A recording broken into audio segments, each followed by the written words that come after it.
I got my afternoon cup of Joe.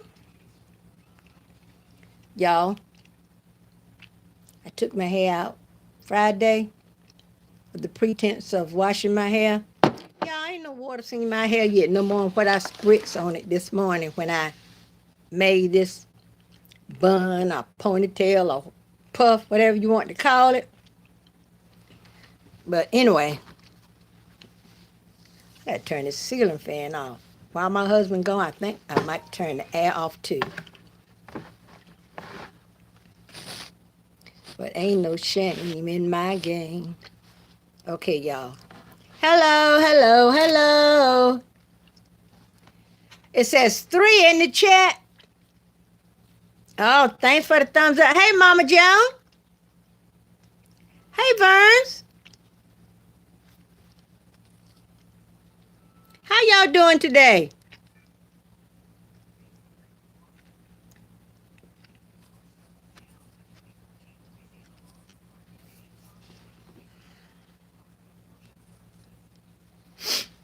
Y'all know what? Y'all know what?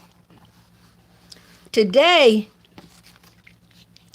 my daughter started a new job. So when my husband and I go to the thrift store, you know, she's a sleek dresser and everything. So my husband will pick up stuff saying, "You think Toy would like this?"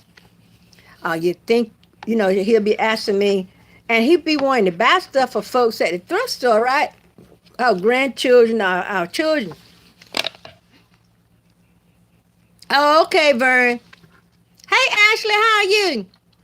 And you know what people like? Y'all know them young people, them 17 or 18 years old, they're not going to like. I told my husband, I said, whatever you like, them young people not going to like it. You can pick out something. It could be something they need. And they'll say, no. And they don't mind shopping at thrift stores now. Don't get me wrong. But what their tastes are as compared to ours, I'm good. Yeah, I need to know your other account too. But got my daughter a pocketbook. And she worked nights. Her fiance worked nights, right? So that means her daughter would be home. My daughter worked from 4 o'clock in the afternoon, 4:30 in the afternoon to 1:30 in the wee hours of the morning.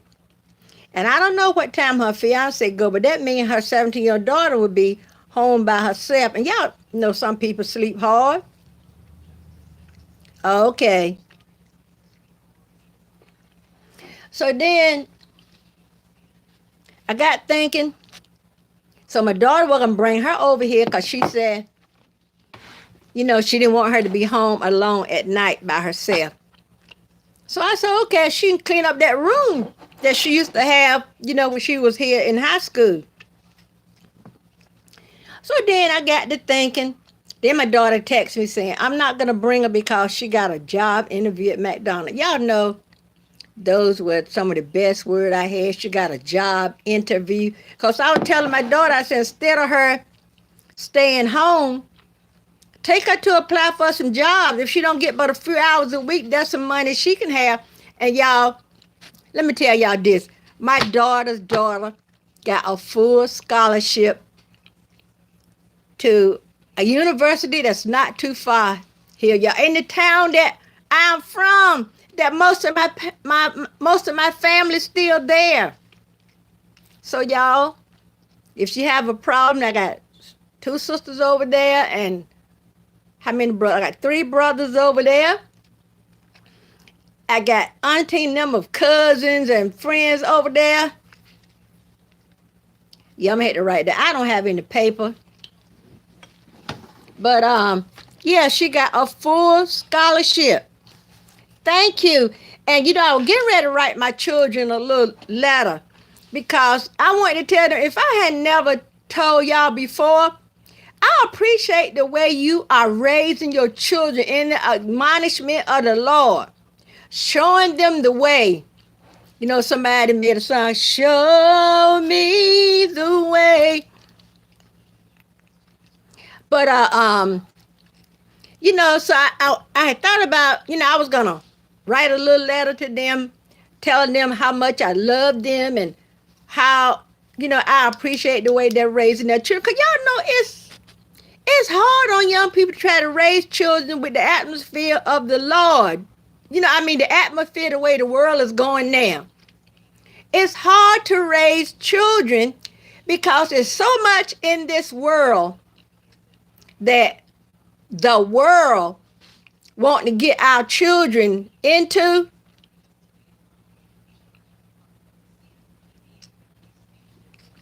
Oh, thank you. And see, a lot of times when we think our children aren't listening, and little do we know, they'll do something to let you know they were listening all the time. But you know what? They listening. They don't want us to know they listening. And y'all, and even a lot of times when you sit in church with children, and they might play, tap, and do it one another, and you're like, and you can give them the look. Are you looking at that stern look your mama used to give me?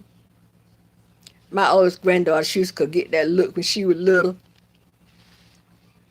And you would tell them, stop that playing in church. Or one of the ushers might go to them and say, your grandma call you? See, if I called them and my husband see that they cutting up and see me had to call them and say something to them, it might be on like popcorn when we get home. So they'll straighten up. But when you think they're not getting it, they're getting it. They just don't want you to know they are getting it. So however they get it, y'all, I just thank God that they're getting it. So my granddaughter, she wants to be a gynecologist, obstetrician gynecologist, however it go. So I told her, I said, you know what? If you don't do that, just strive for registered nurse. Our second oldest granddaughter is going to school to be a registered nurse.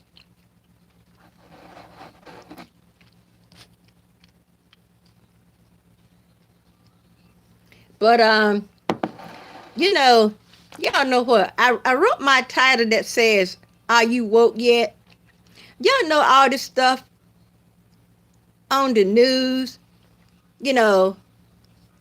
Our troops being in harm's way. Lord, we got to keep on praying. Anytime our military is not safe, that somebody put out a hit on them, y'all, I've been getting up a little earlier. Y'all know I don't usually get up for about 9 o'clock. But here lately,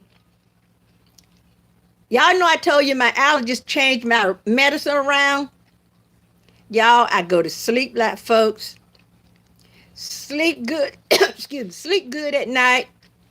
Now this morning I woke up like 7:20. Yesterday I woke up a little before 8 o'clock. Saturday I woke up a few minutes before 8 o'clock. I'm like, what in the world is this? Don't y'all laugh at my little puff now. But my allergist changed my medicine around, y'all. And I'm going to tell y'all, I sure do thank God for this. Because y'all know, when I go to my doctor, especially the one that's things they're telling me to do works out for me, I tell them. I said, I thank God for using you to bring my healing forth. I sure do tell them. And y'all know what? Our family doctor is a Christian. Hello? They say in church sometimes, hello, somebody. Yes, y'all haven't seen the news? You know how they bring breaking news? Thank you, Mama Joan. Oh, that's wonderful. Also a cardiologist technician. Oh, and y'all know what? I told you my daughter's oldest child, our oldest grandson. I told y'all he was in at the University of Louisville studying chemical engineering. Then when his financial aid didn't work out, we had to bring him home. Y'all, that child cried like a baby. And I didn't have you know, when you need to get your hand on four, five, six, $7,000, and there's nowhere for you to get that fund from. And I think all the way from Kentucky back here, I think that poor boy cried all the way. And I told him, I said, you know what, baby?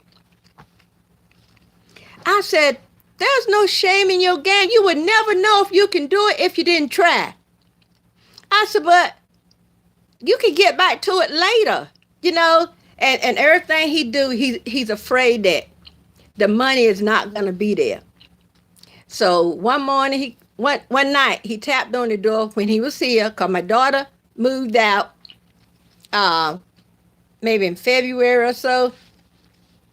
But since there was only a couple of months before, school be out, maybe 2 or 3 months before school be out, we told her, there's no need to take her over there and had to get in a new school when we this close to school closing.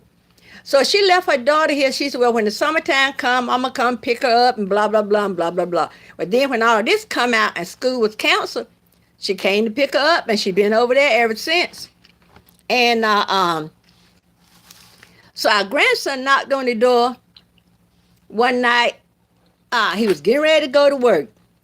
He said, Grandpa and Grandma. I said, come on in, baby. He said, I'll be moving out in about 2 weeks. I said, yeah. I said, well, you got our blessing. He told us, he said, I'm a man. And man need to be about man, taking care of business. He said, I feel like a bum living here on y'all. And I know y'all on Social Security and everything like that.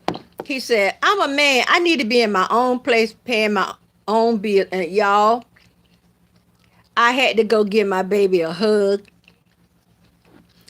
And so, and I just want to let my children know, hey, y'all doing a good job. Keep it up.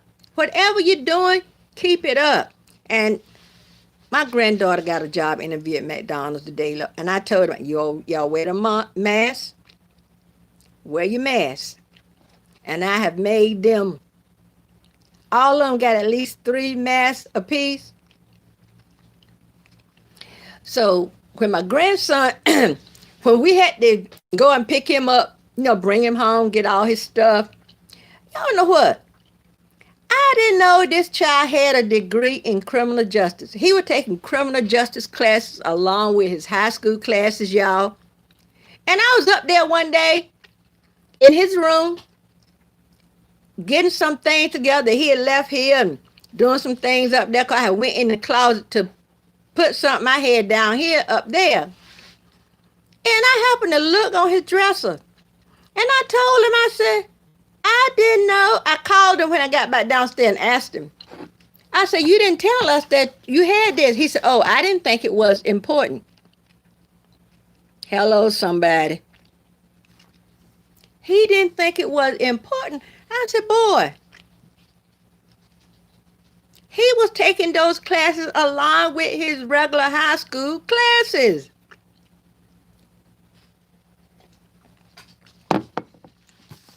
But I told him, you know what? You can get back to college anytime. Yeah. So then I told my grandson, I said, you big and tall. You would be a good, he would be good to go, in the prison system and everything like that. I said, you got this degree, use it. So he said he's supposed to start a new job. He didn't tell me where. Because y'all know young people don't, first thing they say, he'll say his mama don't be telling all my business. I said, my grandma used to told me, said, you ain't got no business. You got, she didn't say arrangement. She said arrangement. If we would say you got some business, my grandma said, you ain't got no business. You got arrangement. You ain't nothing but a child. Go sit your down. So somebody like me, she'll say, go sit your little splendidly, down.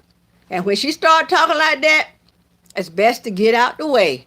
Because my grandma's nickname was Mammy. Yeah. Special for someone. And, I tell her about my grandson. He's about 6'6" or 6'7". And he could probably stand to lose 15, 20 pounds. I give you that. He's about 300 something pounds, but he's tall, so his body carried that well. And I said, they need somebody like you. So the other day, he called me and my husband. He liked forensic. Oh, and my grandson had us come in there and bless his little home, y'all. Y'all know what? And we told him, I said, you know the word, get ready and read your Bible. Because his job that he on there, y'all got to put, the poor child is working 7 days a week. When he get off work, when he get home in the morning, by the time he get home, it's about 8:30, 9 o'clock in the morning. But our church had the church service online, but he stay up and go to that church service. Y'all know that's not no small thing to do, cause when you work a job all night long, you're tired. But he was in the church service, and I said, God is forever faithful. Don't put him on the back burner. If you have something you in need of, ask thee of the Lord.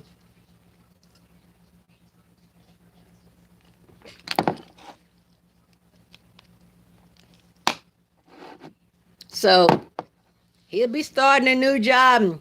He didn't tell me what it was, and I didn't pry. Cause y'all know what? These children, they want their privacy just like we do. And a lot of time we may forget that they are so-called grown, especially if they're on their own, making their own business. So you got to give them that respect. Because when we were their age, we wanted our privacy. We wanted to get the same respect. So we got to go and do that. Yes. He wanted his home blessed. And this world is getting so out of hand, y'all. What I was saying about now they're investigating the fact that Russia was paid to put a hit, was paid for a hit, to kill our servicemen over in Afghanistan. Y'all, I'm watching MSNBC, but I got it turned down so low because y'all know they'll copyright me in a minute. So I don't mind watching because I know they'll put on the screen, they'll write up on the screen a lot of time. All I need to see is the caption on the bottom. I'm sitting here. Mama John, I want to ask you a question. Hold on 1 minute, y'all.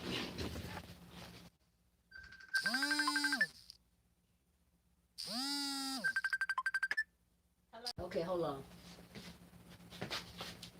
Give me a minute, y'all.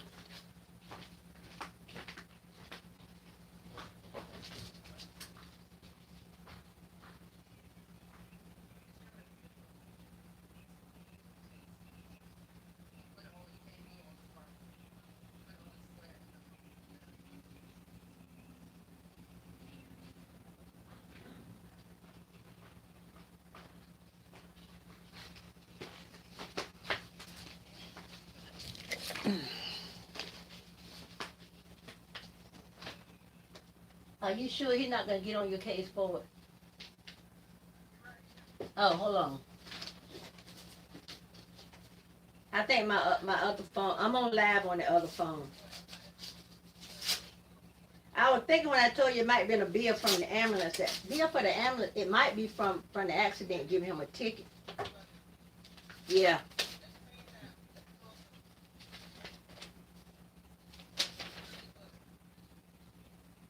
Driving left of center. You hear me? Driving left of center. This is to notify you that your case has been scheduled for a hearing in the District Court of Martin County, October 14th at 9:30. So tell him if he got a ticket, go pay it. Yeah, he need to pay it before October.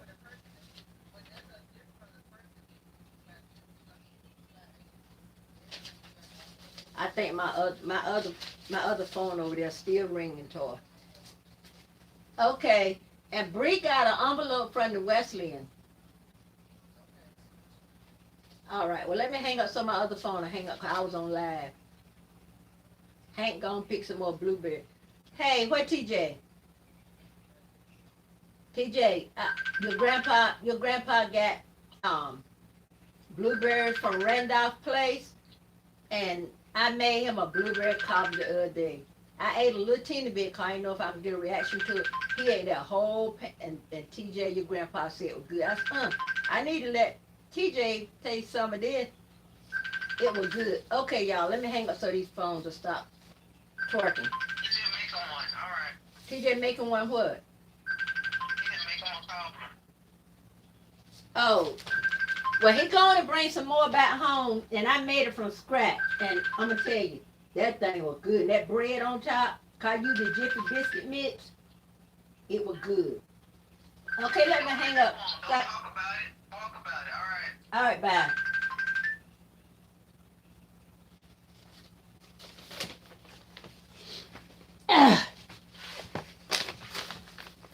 Okay, y'all, I'm sorry. My phone rang. Mama Joan, is this what you want? Is this what you want? Right here, inside here is your filter. That's your filter in here. And you say you want camouflage. So I'm going to put the finishing touch on it today. I probably won't be able to finish it till later on tonight. Cause I got this sew around it. All I got to do is sew the pleats down and press it. And it'll be ready. But yeah, that was my daughter and my grandson on the phone. And but you know, we got to show our children that we love them. And I'm gonna call her back up when I get off my live. I'm gonna express to her what I was telling to y'all. Matter of fact, I might put them all on a three-way call, four-way. My son all the way in Germany, and I'll have to, put him on the call by himself because, I can't keep up with the time zone in Germany. I think he said Germany is 8 hours ahead of us. Do anybody know? Every time he called me, I asked him, and y'all know I don't. I'm going to ask, hey, Google, how many hours is Germany ahead or behind us? On the website time.is, they say Germany is 6 hours ahead of New York. Do you want a little more context? Yes. Time in Germany and New York. When the time was 1 p.m. on Monday, June 29th in Germany, it was 7 a.m. in New York. Germany is 6 hours ahead of New York. Germany. So New York is New York. Hey Google, Here's is New York? Information about Germany. No. Germany is a Western European country with a landscape of forests, rivers, mountain ranges, and North Sea beaches. It has over 2 millennia of history.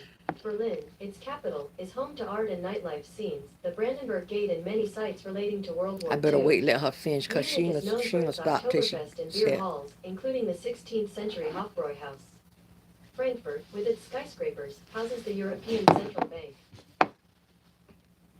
Breaking news: U.S. intel U.S. has intelligence that Russian offered Taliban bounty to kill Americans. Y'all, that's why I put on my title. Are we woke yet? No, woke, really woke. There's something else I was gonna ask. Y'all, my grandson gave me this Google Assistant 2 Christmases ago. Girl, I love that thing. I can tell that thing to play a song, and she played. My grandson got it set up with his Spotify and everything.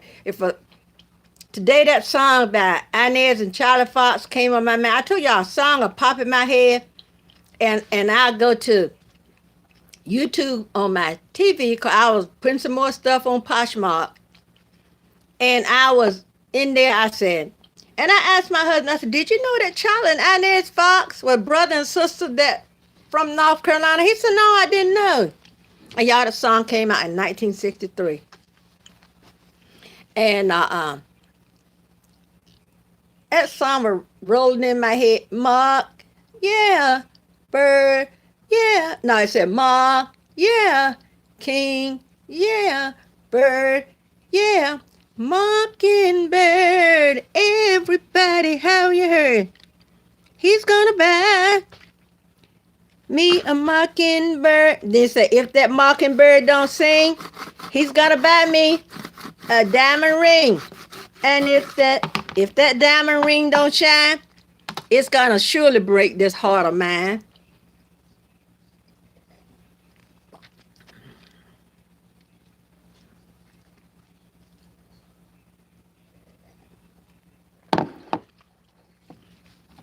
And y'all know I told you my grandson, my granddaughter, my second oldest granddaughter, graduated from the school. Uh, Lord, I forgot the name of it. Anyway, she has a degree in international studies, and it's in Arabic. So she'll be a translator. I said, y'all know what? When I aged that child 2021, I would have been too timid to try anything like that. But these young people, okay, I got to do some t-shirts. Oh, okay. Burns, you getting ready to go off? Oh, Mama John, well, you didn't see when I asked you was that the mask that you want. So maybe you can scroll back just a tad. Vern, are you signing off? My husband going to pick some more blueberry, y'all, he and his sister. He got a cousin that live in the next county over that bought a house about a year or two ago, and they got all grades of fruit trees and blueberry bushes and all that kind of stuff.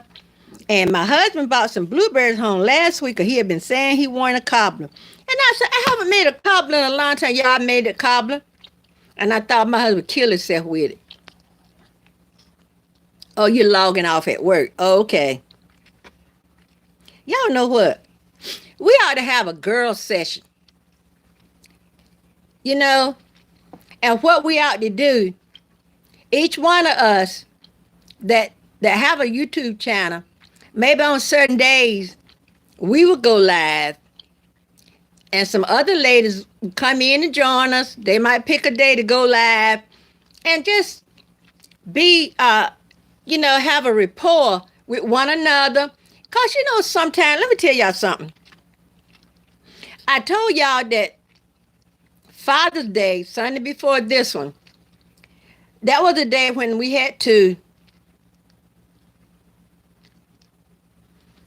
that was the day when my grandson asked us to I think that was the day he asked us to bless his house, right? So when my husband and I was on our way home, and y'all know, I started thinking about my son that had died. And y'all, I'm sorry, I might get a little emotional. And I was thinking, I said, Lord, I said, I thank you for letting us have him with us 43 years. Because, they said tomorrow is not promised. So then I was thinking about that was Father's Day. I said, this is the third Father's Day. For my children, I didn't have to buy but 3 cards. Because my son that's in Germany, I had to send his card ahead of time for him to get it by Father's Day. I said, but my son that's gone, and y'all know what, all I could do was break down. And I don't know what was playing, what kind of CD or whatever we were playing in the car when we were coming home. And I think my husband, I think he knew, because I'll be trying to cry and do stuff in silence. And so he's so used to it now. He know the least little thing will set me off. But that's something to think about, y'all. When I used to buy 4 cars, because we had 4 sons, And now I only buy 3. So that was a tough day for me. So sometimes sometimes right out the blue, my emotions will get the best of me. So sometimes when people like me, you know, will have a not so good day or have something to go on that day, and look, y'all, my son that passed, he didn't have but one child, our oldest granddaughter. She graduated. She graduated a couple of years. I think it might have been a year or two ago from A&T University, and with she graduated magna cum laude. Y'all know what magna cum laude. Magna cum laude. I was trying to say like George Jefferson. George Jefferson, he'll say have magna cum laude and go back again, laude. But she graduated magna cum laude with a degree in social work. And y'all know my granddaughter don't, and she don't have but one more class, and she will have her master's degree in social work. And I know my son is so proud of her. You know, one day I called her, and you know, cause we all told her, cause where she lived is about 4 or 5 hours from where we are. Cause when my son died, his other brothers told her, so look, baby, just cause your dad died don't mean that you don't have anyone that can look out for your well-being. We're just a phone call away. If you need us, call us. So I've been keeping in touch with her because she said, she called me one day. She said, Grandma, she asked me, where's my daddy's grave? And I told her, I said, if you come down here, and this is for all this started. I said, if you come down here, I said, come to the house. And I said, me and your grandpa will go with you to your daddy's grave, because she said she wanted to go, and I understand that, you know. So her little boyfriend got a good job. She got a good job. And, you know, it make you feel good. You know, you're proud of your children, your grandchildren, because they're making a difference in their lives. Because she was saying, you know, about how they do children, you know, like when they take them from their parents and everything like that. Louis, where you going? Louis? Sorry, y'all. Come back, baby. Thank you. Good doggy. Sit. Louis. Sit, boo-boo. Y'all know, them folks didn't lie when they said this breed of dog is stubborn.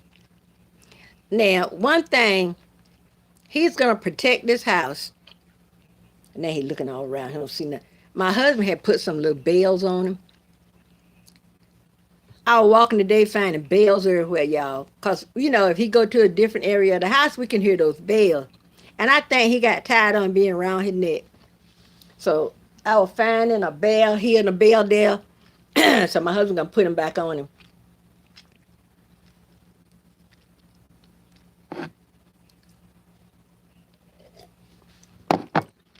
But one time I got in such a bad way.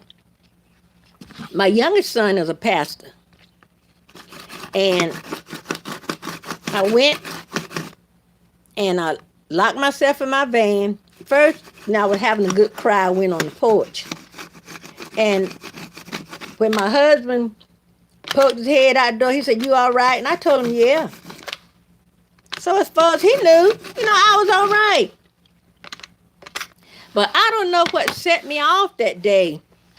And my emotion, girl, I was out on that porch, and after my husband came to sit down, and he must have heard me, right? Quiet. And I hope, Lord, I wasn't having a pity party, but y'all, my husband told my daughter, she had never moved out then. She was upstairs, she came down. By the time I had locked myself in my van, and I was listening to the dramatics. I wanted to go outside in the rain because I really wanted to go outside in the rain. And my daughter, she couldn't talk me down off the wall. So now the boys said, I always tell her, you get anything you want, mom and dad spoil you. But she think it's my one that's the pastor. She'll say, let me call Dez. That's mama's favorite. He sure can, get mama's attention. So she called him. She had him to call me. That's how it was. She had him to call me. And I talked to him, and he was, and he was quoting scripture to me and everything. And he talked me down off the wall. It took a little while. It took about an hour or two. And he was saying, he said, Mama, he said, you know what? He said, the Lord didn't, because our son that died, his nickname was Tiny. Because back in the day, there was a wrestling duo called Tiny Anderson and Big Boy Brown. Big Boy Brown was the littlest of the duo, right? Tiny Anderson was the biggest. So when my son was a baby, he was a good sized baby because our doctor had us to put him on a diet when he was 6 months old. So that's how he got the name Tiny. Because he used to always, be like, people might ask him, girl, I don't know how many times he used to call, say, this girl want to know how I got the nickname Tiny. So I told her. And cause my family used to watch wrestling all the time, y'all. Cause we lived close enough where we could go to Norfolk, Virginia, to see the wrestling in person. And y'all, my grandma and my grandpa and my dad is going on to glory. Rest in peace, y'all. They would go down there, and my Uncle Matthew, they would go down there and see that wrestling and stuff. So my son, he called me, he said, Mama, he said, he said, what's going on? And I told him, what was going on. I said, you know what? I got y'all here that I can put my hands on y'all. I can call y'all up if I want to hear y'all voice and talk to y'all. I said, but Tiny, he's gone. He said, Mama, at least Tiny didn't leave this earth when he was in his mess. Cause all of us got mess, skeleton in our closet when he was so-called in his mess. I don't mean he was doing nothing, like robbing and stealing and killing and stuff like that. But when you do things when you of age, go with your son, your children. Go with your friends, spend time out, stuff like that. But our son was not a partier, so he didn't go party. But my son said, and God didn't take him when his daughter was too young to understand death. Because, let me see, my granddaughter, his daughter would be 25, in January. So she was 22 when he died, I believe. And he talked to me, and he was quoting scripture and telling me what was in the Bible. He was like, go ahead and grieve, Mama, get out your system. If you need, as long as you need for me to talk to you, I'm going to talk to you. And I start to, hey, Lynn. And I start to, when he was talking me down off the wall, and I got feeling a little better when he was talking to me. He said, God don't make no mistake. He said, but at least my son had accepted the Lord as his personal Savior. When he closed his eye, he had already given his life to the Lord. So we just got to tell people. And he knew that we loved him because I would call them up and talk to them. And the last thing I would tell my children when I'm on the phone with them, when I get off the phone, I love you. So my youngest son, he used to, all the boys used to tell my daughter, you spoil. Even some of my nieces and nephews tell us, Toy, you spoil. Your mom and daddy get you anything you want. You say you want a car and go buy your car. She said, where y'all get that from? Then my youngest son, but she would tell my youngest son, say, you the one. Said, cause he was the smallest out of all my kids. He was the smallest birth weight, and everybody. He used to tell everybody he was a runt of the litter. But he ain't the smallest one now. Hello, somebody. I don't know about preachers when they eat. Yeah, no, but he lost some weight because his blood was getting high. And the doctor was gonna put him on medicine. He told him, he said, no. He said, y'all not gonna put me on medicine. He said, I'm just gonna curb what I eat. He said, give me something to show what would be good for me to eat and what I need to avoid. And he has controlled his blood pressure. He's got no once you get on that medicine, there's no getting off. And I told him, I said, you know what? I had a doctor once, God rest his soul, had put me on high blood pressure medicine and told me I'm going to be on that medicine for the rest of my life. Hey, y'all, before God healed me of ovarian cancer, he healed me of high blood pressure. I don't take no medicine. Eat what I want to eat. The only time I don't eat certain things is because of this allergy, y'all, but not because of no blood pressure. And I thank God every day, y'all. Because y'all know God is a good provider.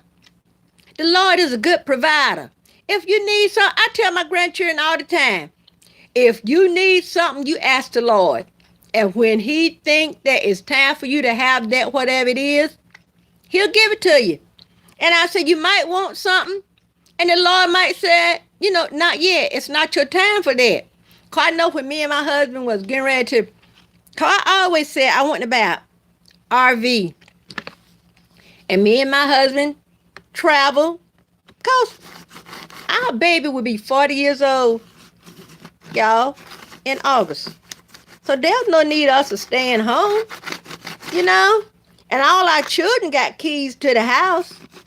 So there's no need for us just sit here. And my dog, if the Lord bless me to still keep him after I go to my dermatologist, come let the dermatologist be my second opinion. So we had stopped back because somebody told my husband, you know, he had been telling friends and stuff that I had wanted to get an RV and let's travel. And everybody was like, yeah. So a friend of his told him where the person lives. He said, you know of the person, but you might not know this person personally. So we goes up there and look at the trailer she got. It was in good condition. The air conditioner run good, refrigerator run good, stove and everything. And she said, all I got to do is get all my stuff out of it, because she had parked it a year or so ago, you know, from the time we went, not now. And she said, let me get all my stuff out. Y'all, we were getting ready to embark on an adventure. And I fell off the porch, cut my left leg to the bone. Hello, somebody. We couldn't go. So my husband told her what, my daughter, my sister worked for this lady's family company, and she was in the store when my sister was in there, right? And my sister told her, said, I don't think, said, they're not going to buy it. And then told her what happened, told her. So she called me. And she said, I'm sorry you had that accident. She said, but you still want the trailer? I said, no, ma'am, I'm sorry. It's going to be a while before I can do anything. I said, because right now I can barely walk. And I was trying to stay off my leg as much as I could, y'all. But, y'all, I took this chair right here, this office chair. And my grandson, so I had one of those little, the little walker thing with the seat on it. I had one of those, but before my grandson went over to, the apartment I tell you I used for storage, I was using this chair like it was a wheelchair, y'all. I hobble out here. I got this chair. And from the den to in the other room, it got about, because this room was added on. So the doorway here is like the doorway would be when you come in a house.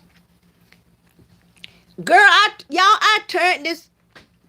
Thank you, Mama John, for putting that in there. I turned this chair around backwards Cause my leg that was cut, I held that out like this. So I took my other leg and used it like a rotor, like I rowing a boat. So I goes round to the kitchen. Yeah, I goes round to the kitchen. I start putting clothes in the washing machine, doing stuff. And then one day, when my grandson had went over there and got my little walker thing with the seat on it. So I thought I was home by myself, y'all. I told you my grandson's a gentle giant. I didn't hear him. So I had my little walker thing. I had got up, sat in it, and I always turn around backwards, so I can kind of scoot around. So when I opened the door, right? I called myself open the door easy, but I didn't know my grandson was standing there. And when I opened the door and got ready to push myself out, he said, "Where you going, lady?" Y'all, it scared me. I said, "I'm going to the bathroom." He said, "Grandma, why didn't you call me? I can push you down some good down on." He said, "Not today. You're not on my watch." He said, "Grandpa never come here and get mad at me." He said, "You know what James Brown said? Get mad in a minute. Papa don't take no mess. He get mad in a minute and jump in your old chest." So he said, if you want to go to the bathroom, call. I said, I should be able to take myself to the bathroom. So he scooted me on round, and that probably wasn't where I was trying to go. But I did have to go. I was going to make stop A and stop B. So he said, call me when you're ready to come out the bathroom. So when I got ready, I hobbled up, stood to the door, and I scooted myself in. And I said, well, I'm going to scoot myself back. Because, the doctor was like, lay down, prop your leg up. I was trying to do everything but, y'all. And I think about that thing now. But, y'all, as soon as my daughter called my sons and said, because they thought I had broke my leg, right? They thought I had broke my leg because when I fell out the door, we were getting ready to go to church, and my grandchildren, I told my husband, I said, I was already ready. I said, well, since I moved slower than y'all, I'm going to go ahead on. I'll meet y'all at the van because we were going to drive my van that day for whatever reason. I don't know. So when I got out that door, y'all, I don't remember doing nothing but putting my feet on that first step. I cannot remember what happened after then. I told my children, I said, because, dude was still a little bit on the ground. And I told my children, I said, if you go out there and look, you'll see my face print on that ground. I see we had some people working on the roof doing some stuff. And they had told us they're going to come back and finish that Sunday. Right? So I saw that equipment standing in the yard. I thought the man was out there. So my dress had blew up when I fell. So my first impression was, girl, pull your dress down. So I couldn't yell, and Coco had knocked the wind out of me. So I was trying to call somebody, but I couldn't get the words out. So I heard them closing the door, because I came out the side door where the den is. They came out the front door. So when my grandson saw me, and my grandson, what Martin said, walking with the slow bob. My husband walked with the slow bob. And my grandson said, Grandma, what happened?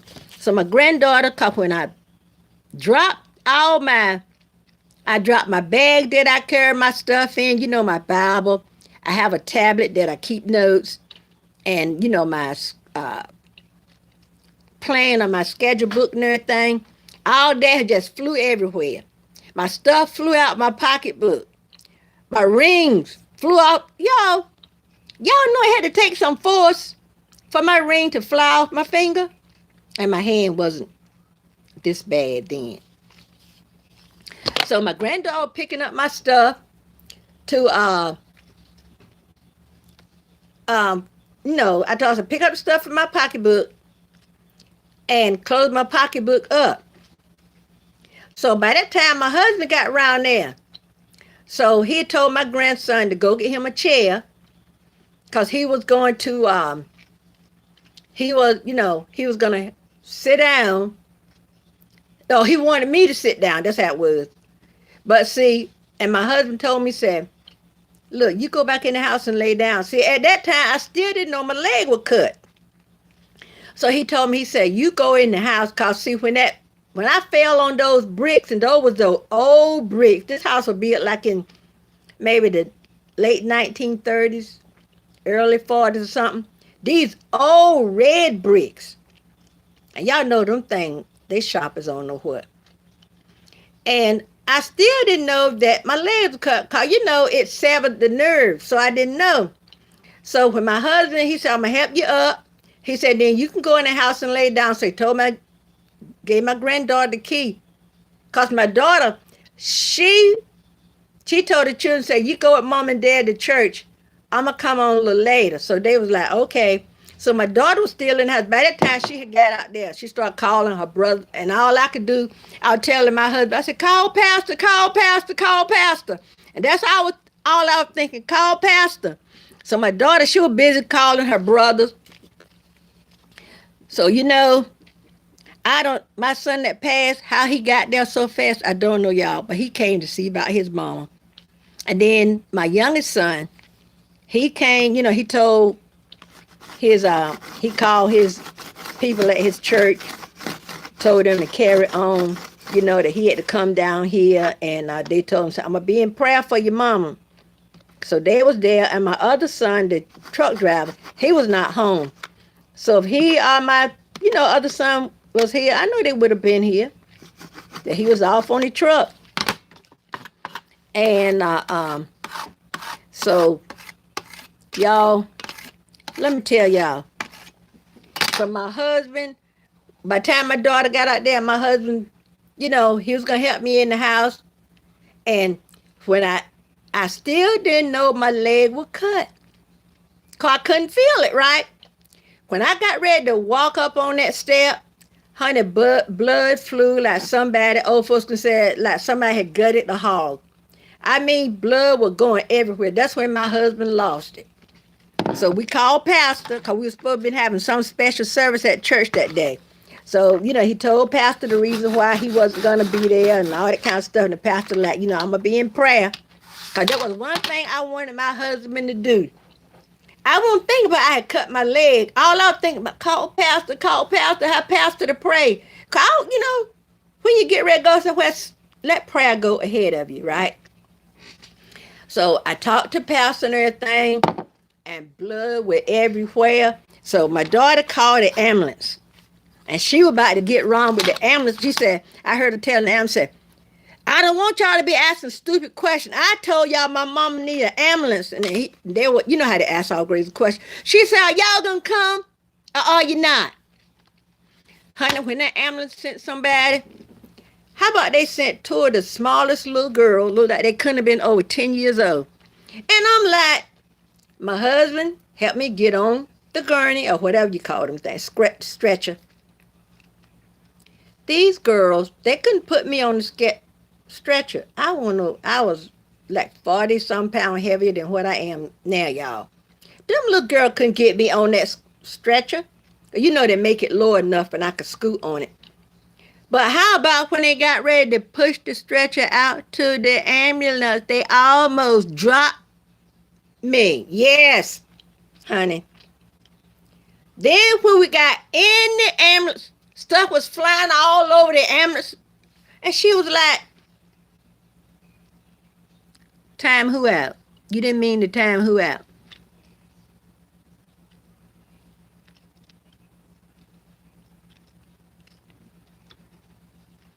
So by the time, and I was like, about like my dear, these girls gonna kill me. Then y'all should have seen how they were driving that ambulance. Lord, I do thank the Lord for letting me get there in one piece. So when they carried me to X-ray and they saw my history of trigeminal neuralgia. Oh, I didn't see somebody come in. You said somebody's name, Abjusi Spotlight. I missed that person then. But anyway, just they come back in, you can just, tell them you were sorry, the accident. So they got me in the hospital. So the doctor said, I want to, he said, I'm going to do an x-ray. And y'all, my leg were hurting so bad by the time I got to the hospital. And they sent me to x-ray. But then the technician, was moving my leg all about. I said, look, woman, that hurt. And I want to cuss and purr. I want to say, look, Gail, this D thing hurt, but I didn't. I was trying to keep it as classy as grandma know how. So they said, okay, the doctor just want to make sure that you don't have any broken bones. I said, I understand that. And so the doctor came back. He said, now your x-ray turned out good. Your leg is not broken, but I have to send you for a CAT scan. He said, because your history of trigeminal neuralgia, if I see the least little thing on your x-ray, I'm admitting you to the hospital. Honey, I'm glad the Lord blessed me for them not to see not one speck or anything. He said, because he asked me what happened. I said, I remember putting my foot on that first step. The rest of it, evidently, I must have blacked out or whatever. I don't remember nothing. So then after they got me and sewed me all up and everything and give me instruction, and everybody was like, she ain't gonna get nowhere and sit down.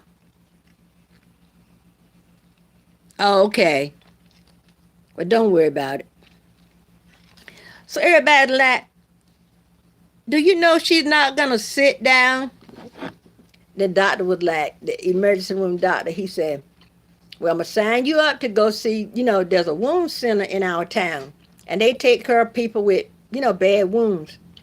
So when I went there, and they were telling me to do this and do that and don't do this and don't do that and everything, my leg all bandaged up, take it easy. Y'all know it's the hardest thing for somebody like me to do is sit and not do nothing. To sit and not, cause I'm so used to, I keep myself busy during the day. I got YouTube. I don't think I was doing YouTube then. If I was doing one here and one there, not really kicking up any dust or anything. So they like, how you keep, they said she not, they were telling the doctor, said, she's not going to stay in one place. She's going to find out a way. My husband can ask her, is there any wiggle room?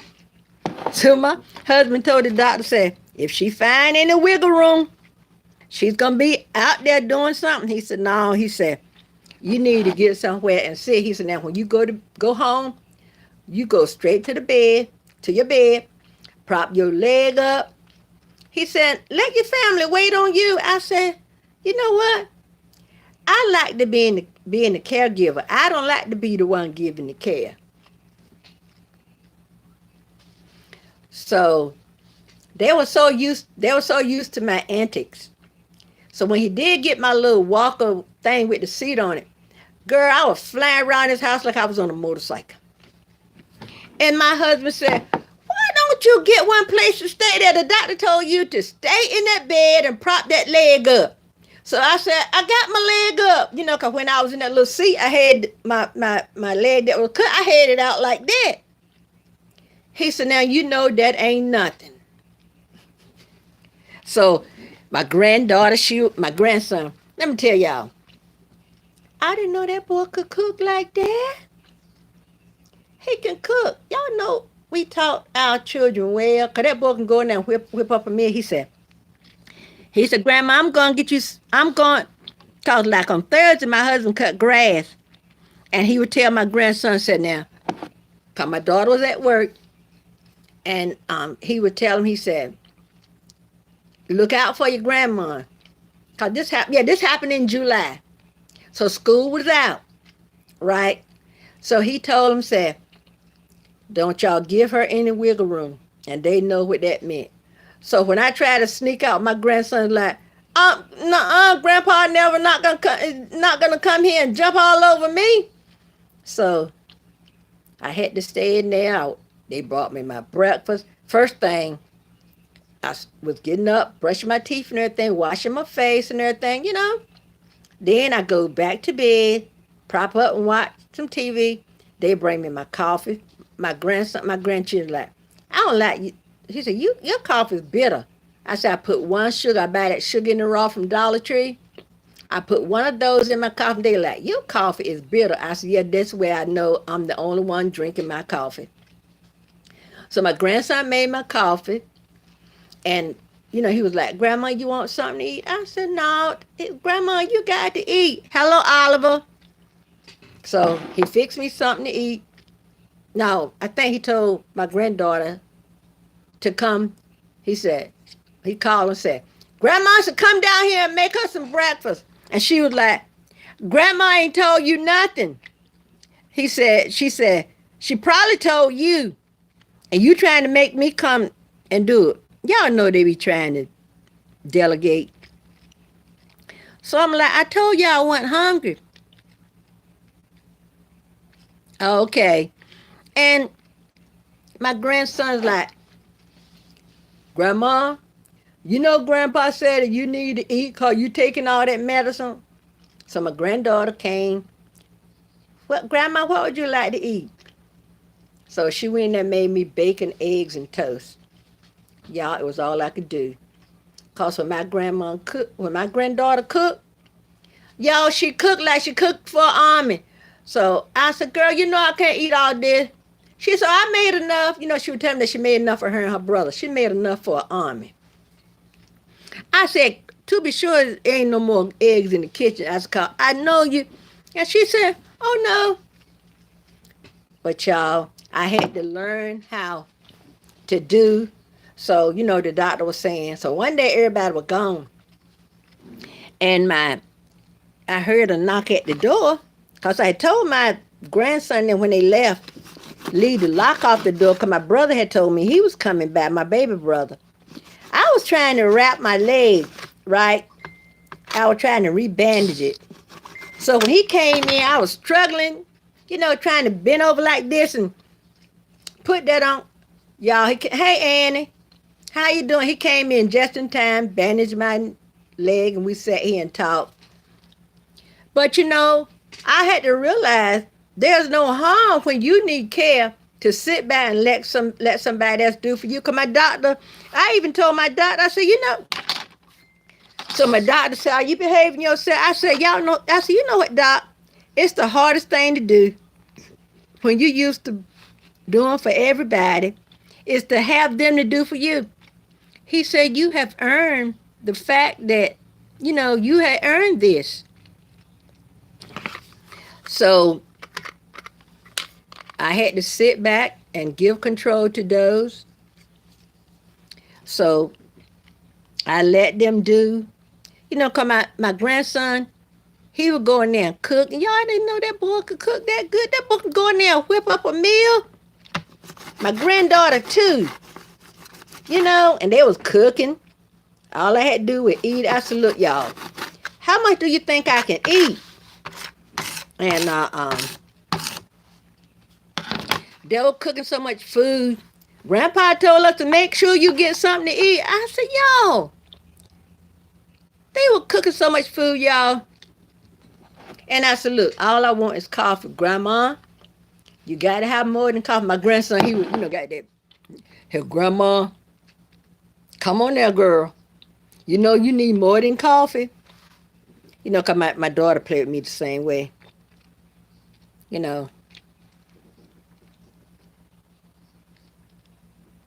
Oh, okay. At least you got a job.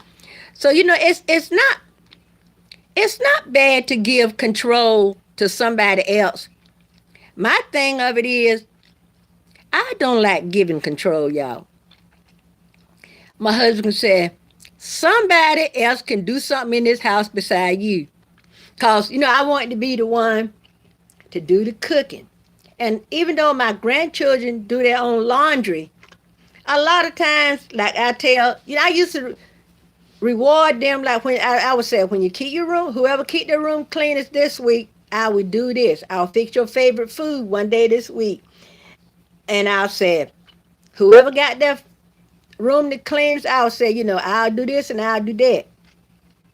So, when you're used to being the one that done for everybody, my husband would sit right here on the couch. I would cook his dinner. I would cook our dinner. And sometimes I'll say, come on, let's eat in the kitchen, let's eat in the dining room. But a lot of time, I know he's tired and everything back be hurting. I'll make his plate and carry it to him, y'all. Yes, I will now. Because, you know what? After 48 years, he have earned that. You know what I'm saying? And I know he's, a lot of time his back be hurting so bad, he be almost wanting the Lord to take him out of his misery. And he was saying, like he was saying, because he broke his back a few years ago and he have had three major surgeries, two or three major surgeries on his back. So he's still in a lot of pain. So I told him, I said, where your back was broken at, that's probably arthritis. So, but there's no harm giving up control because everybody needs somebody. Oh, okay. Yeah, old habits are hard to break. And y'all know it's the hard, because as my children was getting old enough to, one might go, my oldest son, when he went off to the army, my son that was next to him was going off to college and they was growing up. And I was like, my children are growing up and they don't need me anymore. But the Lord showed me my children need me just as much when they're grown as they did when they were younger. He said, just be there for them when they need you. So I said, okay, Lord. So it's not, there's no harm in giving control to somebody. Cause we need to know when to say when. And you remember we used to be out playing and we might twist each other's arm or like sit on them and pull their leg back. They would say, say give. Say you give. And you would just let them, they say you give. We were like, no, you don't give.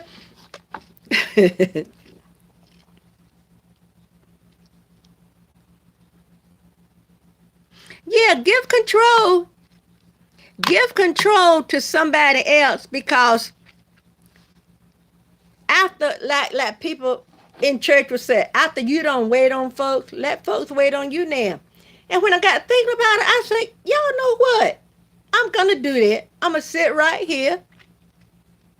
So when I got so I could get up and move around, come sit on the sofa in the den, watch a little TV or whatever, play my little fashion game and everything. And then one of them might say, okay, girl, you've been sitting up too long. Time for you to go put that leg back, prop it up like your doctor told you. Then when I was going back and forth to the doctor, my leg was trying to get infected. And the doctor was like, I don't want you to see you lose your leg. I said, I don't want to see me lose my leg either. So I told the doctor, I said, he said, I know the emergency room cleaned the wound out good. Y'all, I had 3 rounds of antibiotic because this place was trying to get infected. I wasn't doing nothing I wasn't supposed to do. Whatever that doctor told me to do, I did it. So the doctor had ordered some supplies to come through the mail. Some of mess he wanted me to put on. Sorry, y'all, I didn't mean to say mess. Some stuff he wanted me to put on it. Then it was something else. So bandages came in there. Some gauze came in there. And just about every week, I said, how long did this doctor think I'm going to be needing this stuff? And y'all, because he wanted me to change it so many times a day.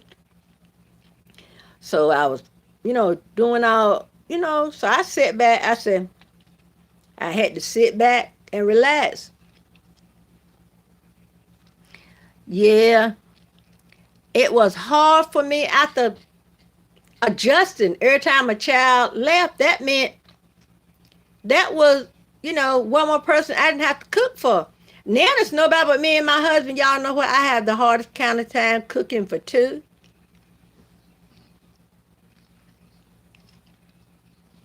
So,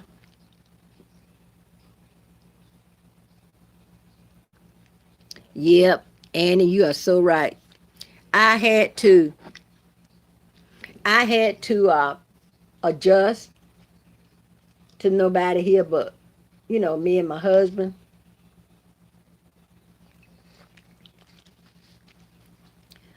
But I still, now I'm doing a little better now. cooking for nobody but me and him. But sometimes, like yesterday, Saturday, I took out a chicken to roast in the crock pot. Y'all, I let the chicken thaw out. Y'all, and there's some debate about whether you should wash chicken before you cook it. Cause they're saying not to wash chicken before you cook it because of the salmonella and all that. And I said, I ain't putting no food in no pot and I don't wash it off. What's wrong with them? So I put the chicken in the crock pot.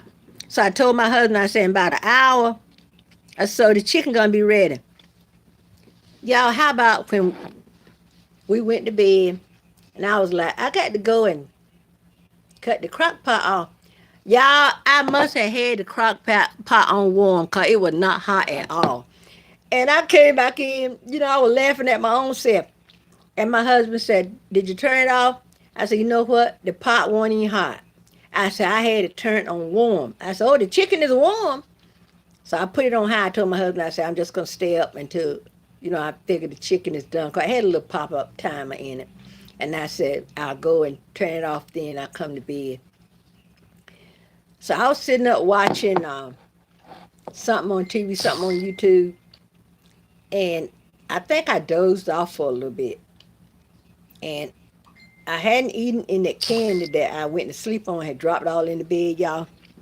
So after I turned the pot off, something within me said, you ain't turning that crock pot off. And I didn't want to go to bed thinking, that I went in the kitchen and I didn't turn it off. And I know I turned it off. I said, let me go and double check. Because if I would leave this crock pot on, I said, when we get up in the morning, this chicken will be soup. So I got up, and turned the chicken off and everything. And then I went to sleep. But y'all know our habits are hard to break.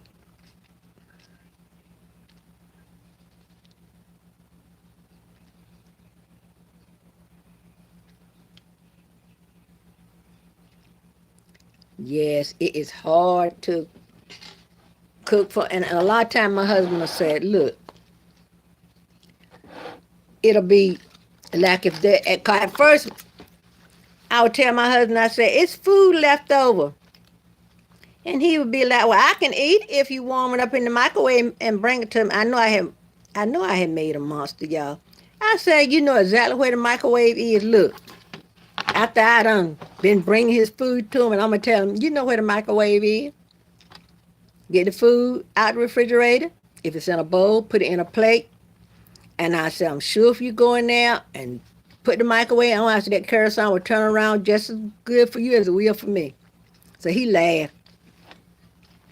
And so now, because I told him, I said, I'm tired of throwing out food.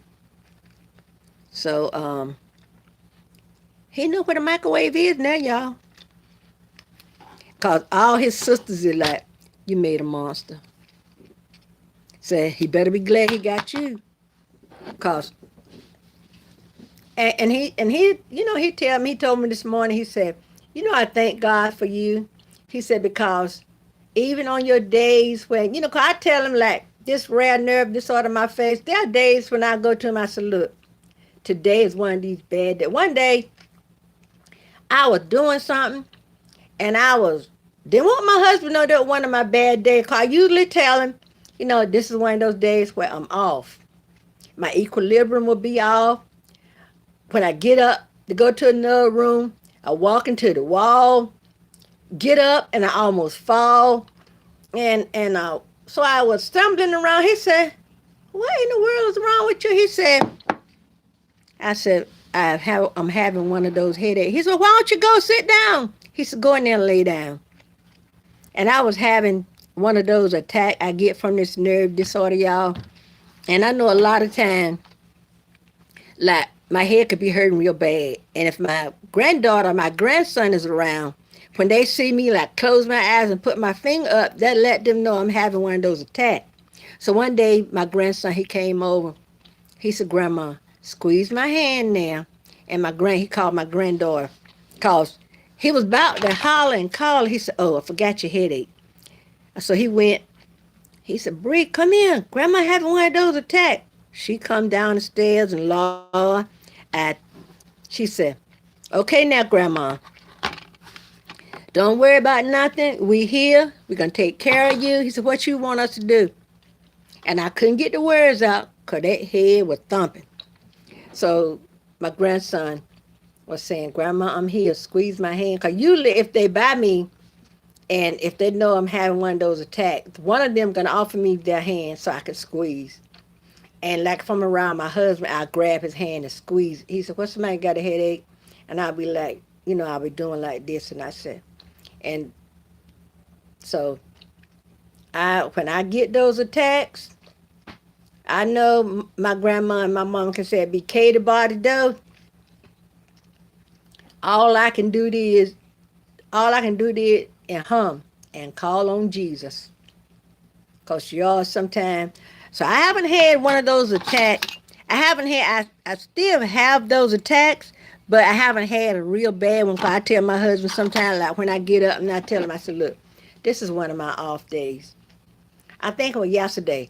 I was stumbling. One day I was in my closet, went to get something. Y'all, I fell in the closet.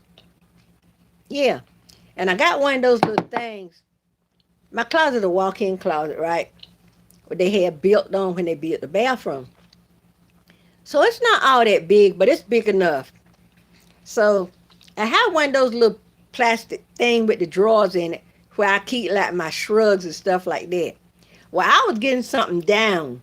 I don't know whether I was getting something down to wear or something that I don't know why I was getting something down, y'all. But I fell in the closet. Yes, I did. And I told my husband, I said, it take a lot of effort to fall in your closet. So, but there was, when I fell, and there's a mirror, a full length mirror. At that time, my husband had in there. He hadn't hung yet. And I think I had on I think I was getting dressed to wear to church or to do something. And I got ready to reach up, lost my balance. I had already told my husband, that day that was one of my off days. Where all I had on was a slip, my underclothes, and I fell against whatever it was in that closet that day and put a scar on my back. So when I stayed in the closet so long, and when I did come out, my husband said, "What's going on in your closet? You stayed in there so long." I told him, I said, I said, the lady said I fallen and I can't get up. Y'all, when you fall and you're sitting, because when I fell back on that thing, it kind of put me like in a sitting position. I still couldn't get out of that closet. So now when I tell my husband it's a bad day, because I know when I first started having trouble with my head and I had to go upstairs and get something, certain items I wanted for church were upstairs. So my grandson told me, said, "Grandma, I'm going to help you upstairs, get you some clothes to wear to church." I said, "Well, you get me something." So when he got my clothes, I said, "Now don't have me going to church looking like a clown. Don't have me with a check skirt and a plaid top." And we both laughed. Hey, Corbin.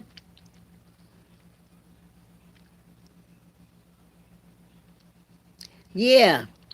All you got to do is call on Jesus. And so when I have those days now, I'll tell my husband, because those are the days. And I'll tell him, I said, "Don't let me get my keys." Because sometimes I have those real dizzy, like if you ever had vertigo, honey, that's where some of those little dizzy stuff be coming. And I seem like I can, anybody ever seen that movie Tremors? When them grabars would come out and they could hear them coming? Girl, I can hear seem like I can hear those headaches and those dizzy times coming on. And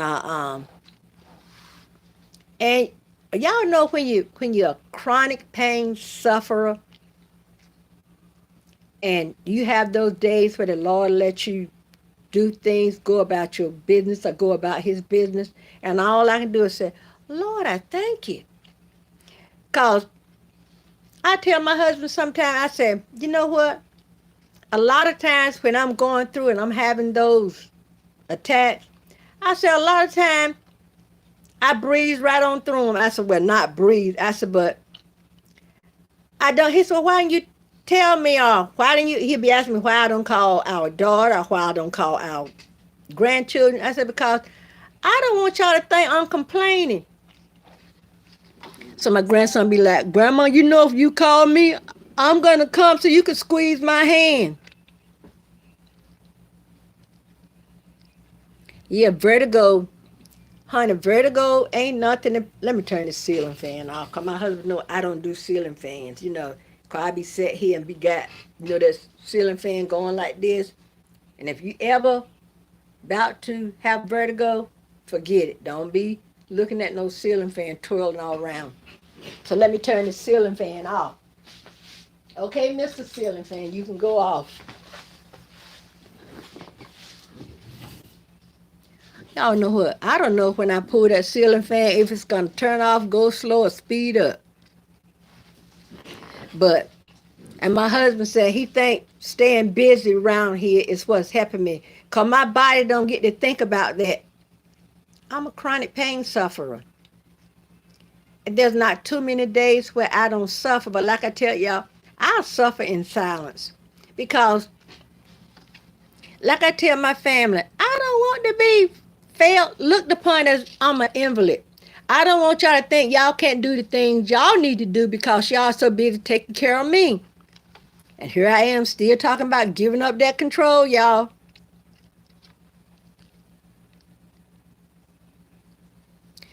Girl, well, I have a rare nerve disorder called trigeminal neuralgia. If y'all don't know what it is, please look it up. And I tell people, it's so rare that most of the doctors don't know what to do for you when you go to them. So when I was diagnosed in the emergency room, and they told me, said, follow up with your family physician and have him to make you an appointment with a neurologist. Because you're going to need an MRI. So I make an appointment with my family doctor. He gets me I start saying gynecologist, y'all, lying tongue. Where I take 1,200 milligrams of gabapentin a day. And y'all know what? There are times when that gabapentin don't touch that pain nowhere.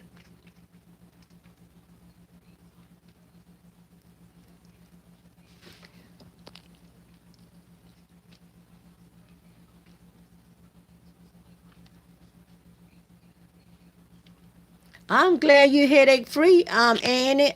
I sure do thank God for your healing.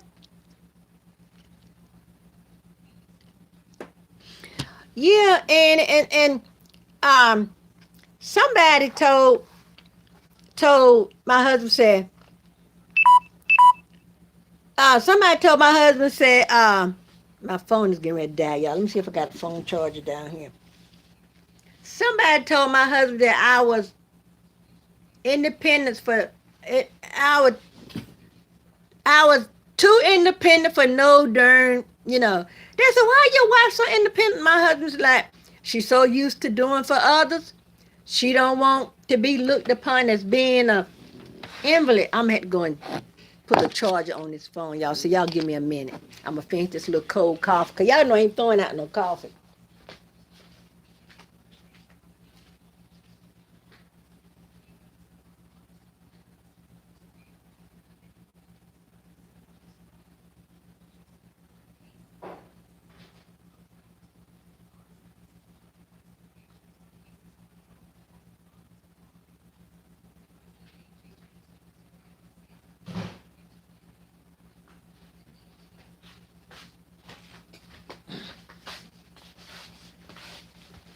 That cold coffee tastes just like hot chocolate. I don't know if my cord is not long enough to reach.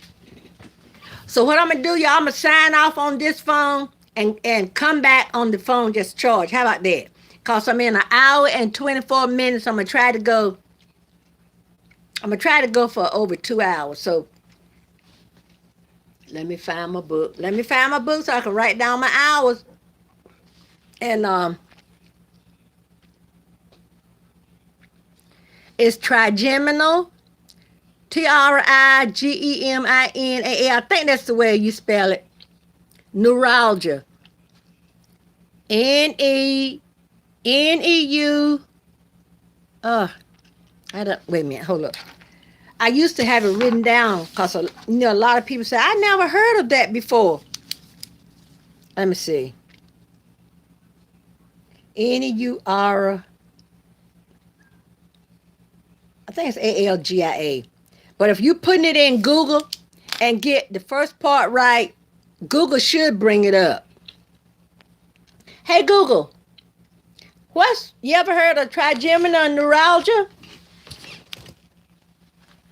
According to Mayo Clinic, a chronic pain condition affecting the trigeminal nerve in the face. Wait a minute, hold on. Hey Google, tell me what trigeminal neuralgia is. Sorry, I don't understand, but I found something similar. Okay. Do you want to know what is Trajan best known for? No. Hey Google, what is trigeminal neuralgia? According to Mayo Clinic, a chronic pain condition affecting the trigeminal nerve in the face. See, a lot of people would say, I never heard of that.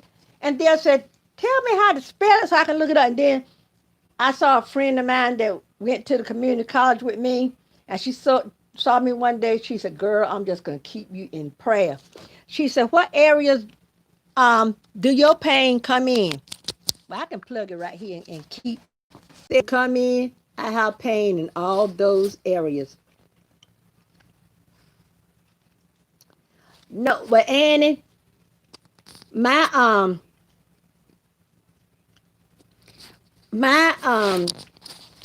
when I went to a neurologist, I go to a neurologist down in Virginia, and I love him.